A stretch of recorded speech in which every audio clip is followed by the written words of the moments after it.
if A is non-singular matrix,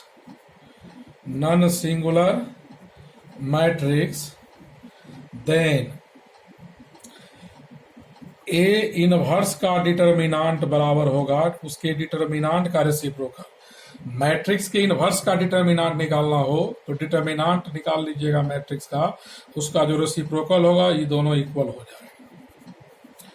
next property, if ए एक diagonal matrix है जिसके diagonal का एलिमेंट है A1 A2 A3 dot dot dot A, diagonal matrix कैसे लिखते हैं, देन अगर कोई मैट्रिक्स डायगोनल है तो उसका इनवर्स भी एक डायगोनल मैट्रिक्स होगा और सब एलिमेंट वही रहेगा, केवल डायगोनल में जो एलिमेंट है सबका रेसिप्रोकल हो जाएगा एन का इनवर्स।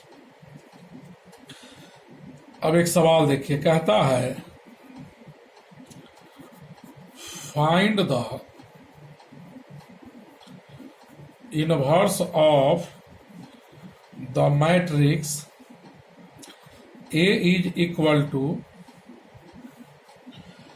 फर्स्ट रो में एलिमेंट है 1 4 5, सेकेंड रो में 3 2 6 और थर्ड रो में है 0 1 0, यहाँ 6 है।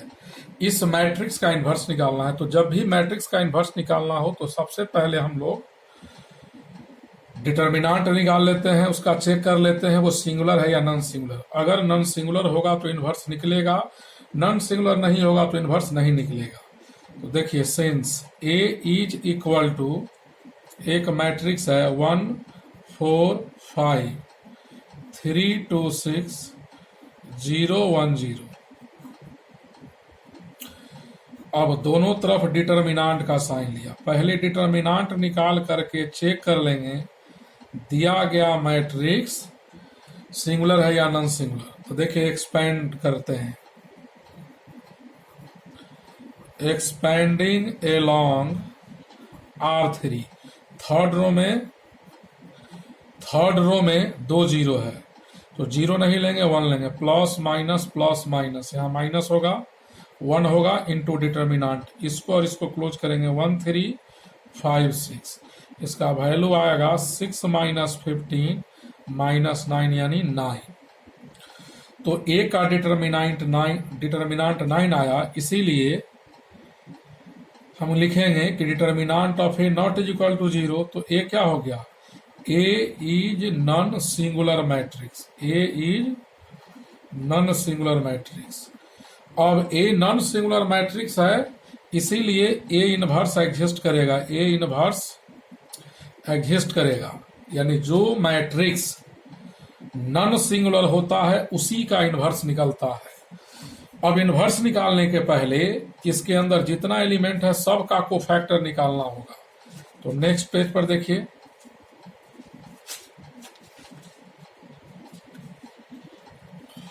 सबसे पहले A एक मैट्रिक्स है उसको लिख लेते हैं, 1 है 4 है 5 है 3 2 6 0 1 0। अब इसमें जितना एलिमेंट है सब का कोफैक्टर निकालते हैं, इसमें जितना एलिमेंट है।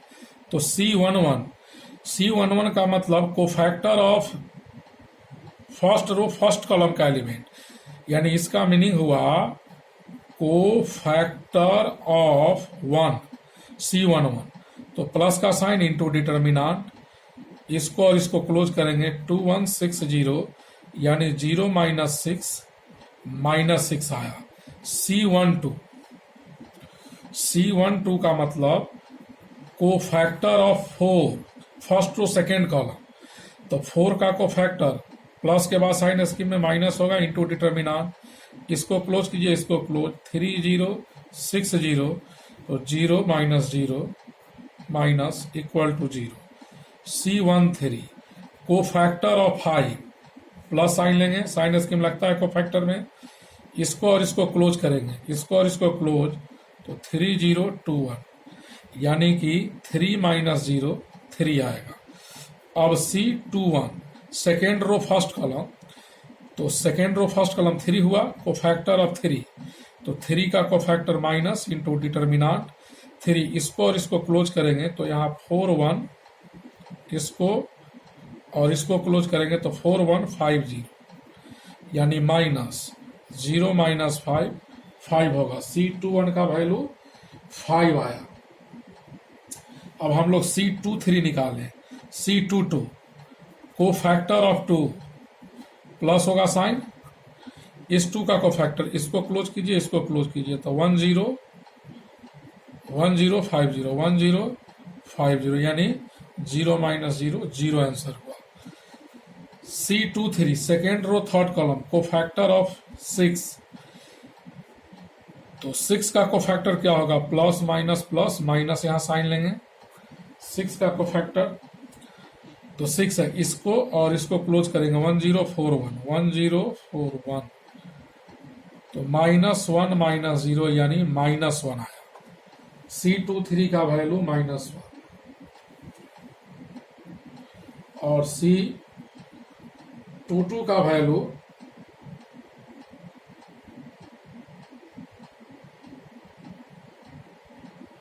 जीरो। अब C31 का मतलब इस एलिमेंट का cofactor of 0, third row first column, तो प्लस होगा साइन इनटू डिटर्मिनेंट। देखिएगा, इसको क्लोज करेंगे और इसको क्लोज करेंगे तो 4 2 5 6 6 4 जा 24 -10, यानी कि 14। इसका वैल्यू कितना आया, 14 आया। अब C32 cofactor of third row second column 1 का, तो साइन माइनस, यहाँ देखिए यहाँ 1 है, इसको क्लोज तो 1 3 5 6 1 3 5 6, यानी कि -6 - 15 तो 9 हो जाएगा। इसका वैल्यू 9 आएगा। अब C33 तो कोफैक्टर ऑफ 0 इस एलिमेंट का, इसको और इसको क्लोज करेंगे 0, इस 0 का कोफैक्टर, इसको क्लोज करेंगे तो 1 3 4 0 1 3 4 2 2 - 12 यानी -10। इसका कोफैक्टर आया हम लोग का -10। इसीलिए अब लिखेंगे एडजॉइंट ऑफ मैट्रिक्स है। तो मैट्रिक्स का एडजॉइंट होता है एक मैट्रिक्स का ट्रांसपोज। एडजॉइंट क्या होगा, मैट्रिक्स का ट्रांसपोज। अब ए में जो एलिमेंट है वो नहीं लिखेंगे उसका कोफैक्टर, तो यहाँ देखिए 1 का कोफैक्टर -6 आया है, तो जो एलिमेंट है उसका कोफैक्टर लिख देंगे 0 3। फर्स्ट रो में -6 0 3, सेकेंड रो में 5 0 -1, थर्ड रो में 14 9 -10, इतना आया।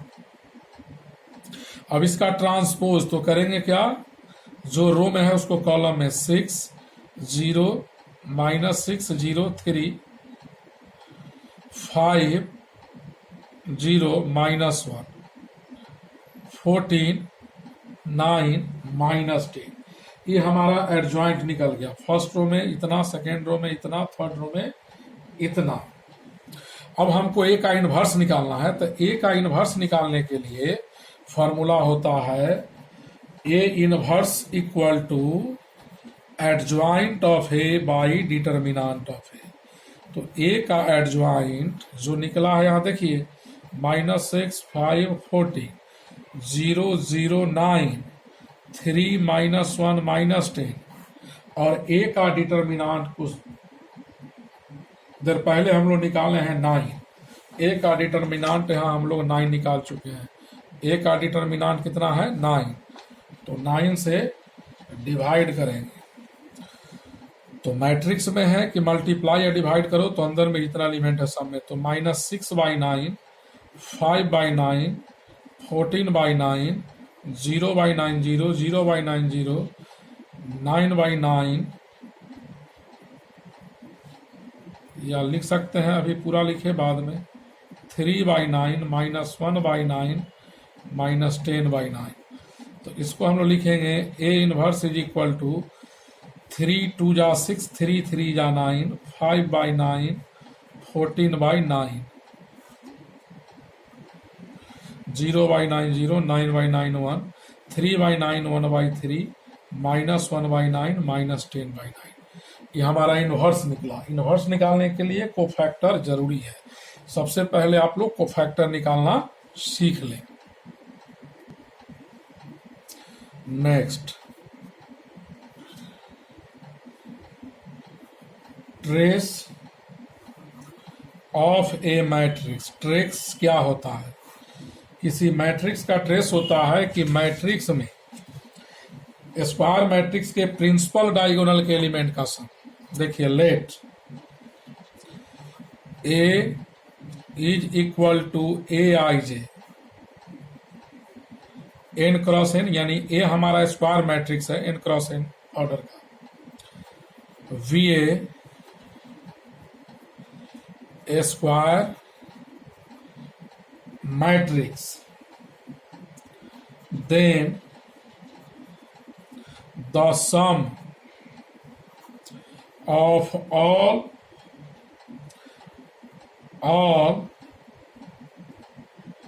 principal diagonal elements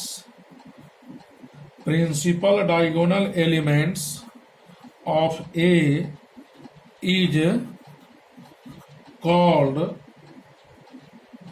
the trace of A is called the trace of A and is denoted by TR लिखकर ब्रैकेट में लिखेगा। इसको पढ़ेंगे ट्रेस ऑफ ए। इसको हम लोग क्या पढ़ेंगे? Trace of A. ट्रेस क्या होता है? प्रिंसिपल डायगोनल में जितना एलिमेंट होगा, प्रिंसिपल डायगोनल जिसको मेन डायगोनल कहते हैं, लीडेड डायगोनल, उसके एलिमेंट का सम, प्रिंसिपल डायगोनल के एलिमेंट का sum. 10 trace of A is equal to होगा sigma A I I, sigma A I I, I का वैल्यू 1 से लेकर n तक। सिग्मा, ठीक से देखिए, sigma A I I, sigma का मतलब जोड़ना होता है, सिग्मा का मतलब जोड़ना होता है। इस पर एक सवाल देखिए, कहता है if A is equal to 2 3 4 -5 7 9 2 0 8 then find trace of A. इस मैट्रिक्स का ट्रेस निकालना है, तो ट्रेस बराबर होगा, ये जो डायगोनल में आप देख रहे हैं 2 7 8, प्रिंसिपल डायगोनल में इसको जोड़ दीजिए, 2 + 7 + 8, यानी किसी भी स्क्वायर मैट्रिक्स में प्रिंसिपल डायगोनल के एलिमेंट का सब उसका ट्रेस होता है। अब हम लोग पढ़ेंगे ऑर्थोगोनल मैट्रिक्स। हम लोग पढ़ेंगे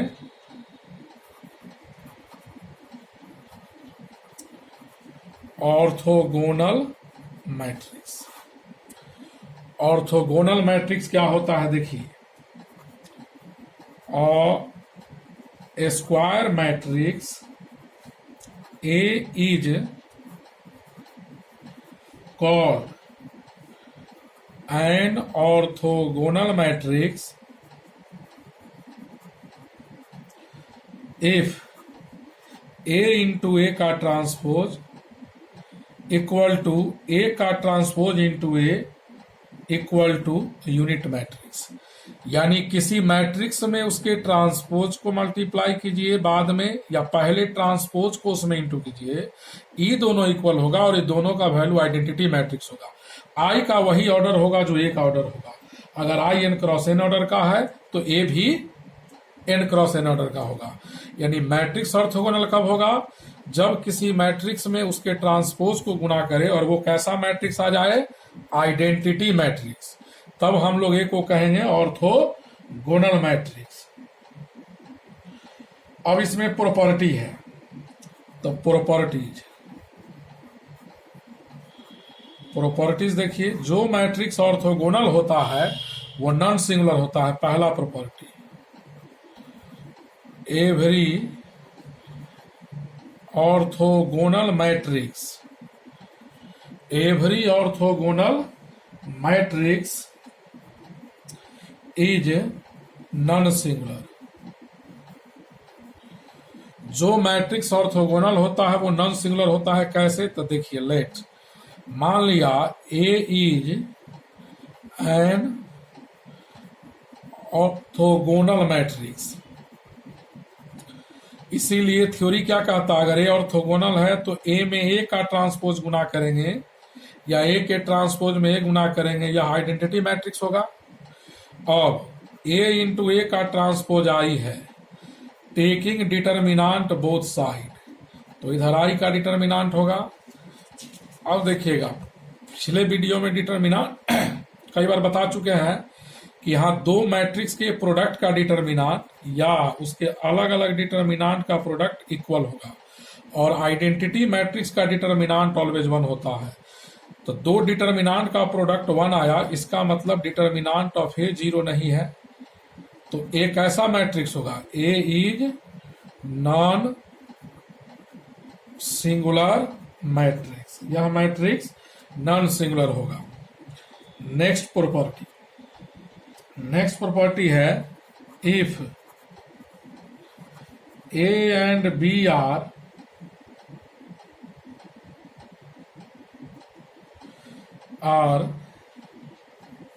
N orthogonal matrix of n cross n order. हालांकि आप लोग को 3 क्रॉस 3 ऑर्डर का रहेगा, लेकिन थ्योरी जब भी लिखते हैं तो n क्रॉस n। ए और बी दो ऑर्थोगोनल मैट्रिक्स है n क्रॉस n ऑर्डर का, then A B and B A are also an orthogonal matrix. अगर दो मैट्रिक्स ऑर्थोगोनल है तो उसका प्रोडक्ट भी ऑर्थोगोनल होगा। दो मैट्रिक्स अगर ऑर्थोगोनल है तो उसका प्रोडक्ट भी ऑर्थोगोनल होगा। Next property, if A is N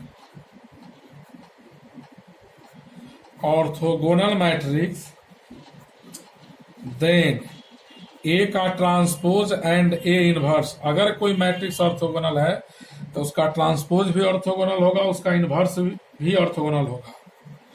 R also orthogonal matrix.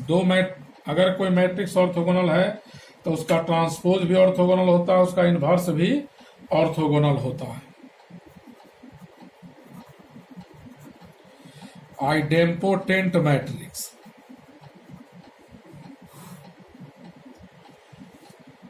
उस स्क्वायर मैट्रिक्स को आइडेम्पोटेंट कहते हैं जिसको खुद से इंटू करने पर वही आ जाए। A square matrix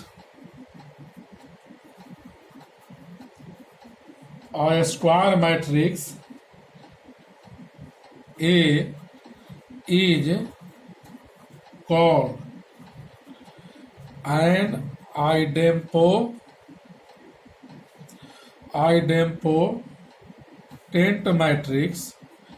idempotent matrix if A square is equal to A को ए से गुना करेंगे ए आ गया तो आइडेम्पोटेंट, और मल्टीप्लीकेशन जानते हैं, उसके हेल्प से आप लोग इजली बना सकते हैं।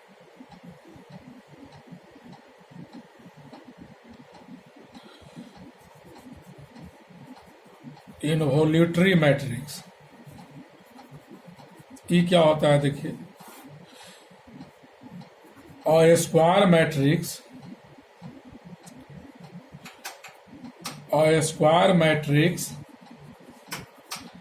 ए इज